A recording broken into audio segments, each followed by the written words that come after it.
معراج کے سفر میں حضور صلی اللہ علیہ وسلم کی نظر ایک ایسی جماعت پر پڑی جن کے پیٹ گھروں اور مکانات کی طرح تھے اور ان کے اندر سانپ بھرے پڑے تھے جو باہر سے بالکل صاف نظر آ رہے تھے۔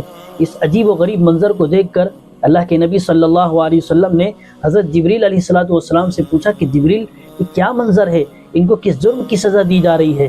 تو اللہ کے نبی صلی اللہ علیہ وسلم کے پوچھنے پر حضرت جبریل علیہ السلام نے جواباً ارشاد فرمایا کہ یہ وہ لوگ ہیں جو سود کھاتے تھے۔ یہ ہے سود کی خطرناک وعید اور سود کھانے پر اللہ کی پکڑ اور اللہ کا عذاب۔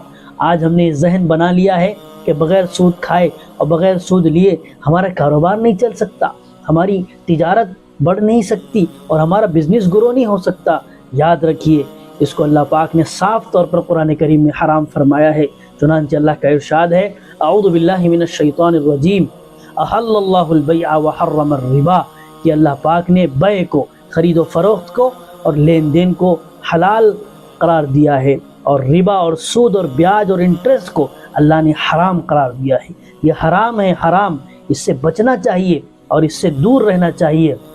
پھر دوسری جگہ ارشاد فرمایا اس کا نقصان کیا ہے دنیا میں۔ اللہ فرماتے ہیں یمحق اللہ الربا ویربی الصدقات، کہ اللہ پاک سود کو مٹاتا ہے اور صدقوں کو بڑھاتا ہے۔ اس کا مطلب یہ ہے کہ جو سود کھاتا ہے، سود کے پیسے چاہے جتنے آ جائے، لاکھوں کروڑوں میں آ جائے، لیکن وہ حرام طریقوں میں استعمال ہوتے ہیں، حرام کاموں میں استعمال ہوتے ہیں، اس میں برکت نہیں ہوتی ہے۔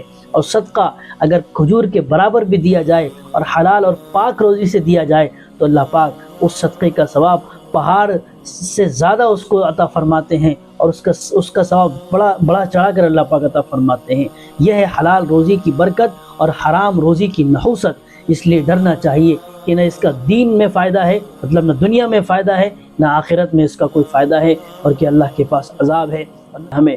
اور حضرت عبداللہ بن عباس رضی اللہ عنہ فرماتے ہیں کہ جو سود نہیں چھوڑتا ہے، خلیفہ وقت کی ذمہ داری ہے کہ اس سے توبہ کرائے اور اس کو توبہ کرنے پر راضی کرے، لیکن اگر وہ باز نہ آئے اور سود نہ چھوڑے تو پھر اس کی گردن اڑا دی جائے۔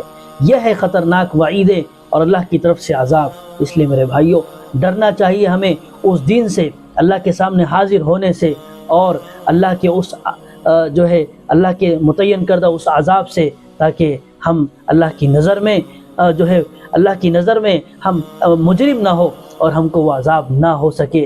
اللہ تعالیٰ سے دعا ہے اللہ ہمیں توفیق عطا فرمائے۔